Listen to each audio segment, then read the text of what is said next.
سیروانی نوێش میوانداری برایەتی کرد، بەڵام سەرکەوتنێکی گەورەی بەسەردا تۆمار کرد و پێگەی خۆی لە پێشەنگی گروپەکەی قایمتر کرد.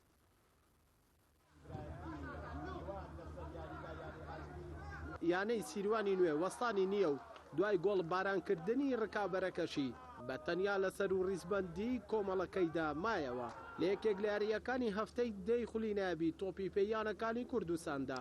یانەی سیروانی نوێ بە بەرکی پرتەقاڵیەوە لە یاریگای ئاشتی میوانداری برایەتی ڕکابەری کرد.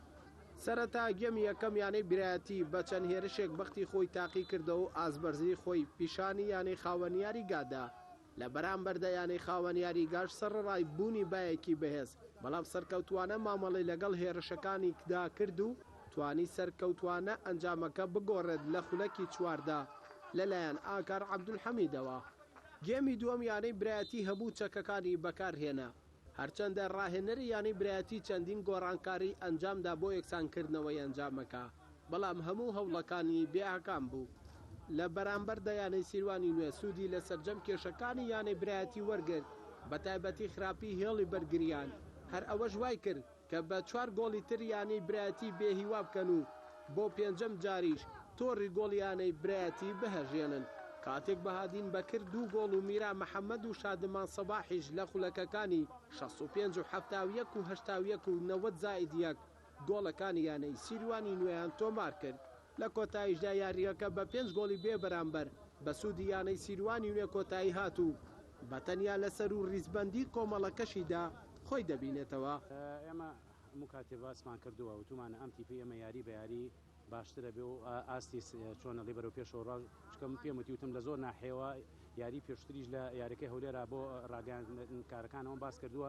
تیپی ئێمە ئیسیقراری کردووە، تێگەی لە ڕووی نەفسیەوە لە زۆر ڕۆوە تێگەی ئەم نەتیجەیش خۆتان نزانین یانی برایەتی کێکە لە یانە گەورەکان و چەند یاریزانێکی ئازبەرزی تایە، بەس یاریزانەکانی مەتوانیان ئاسێکی باش پێشکەشکەن و بە ئەنجامێکی گەورە بیبینەوە. مەرحەلەیەکەم چاومان لەوە بوو کە سەرکەوین بۆ قۆناغی شەشێکە، ئێستا کەوت ئینە قۆناغی شەشێکەوە ئینشاءالله چاومان لەوا بێ کە بتوانین نازناوەکە بەرین.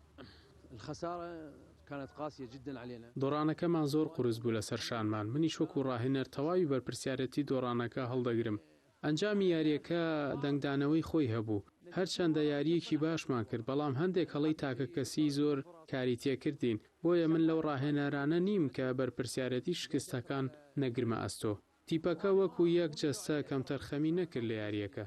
هەروەها دەستەی کارگێڕی و هاندەرانیش بە هەمان شێوە. دڵنیام یانەکەمان دەگاتە قۆناغی داهاتوو، بەڵام دەبێت هۆکارەکانی ئەم شکستەش دەستنیشان بکەین.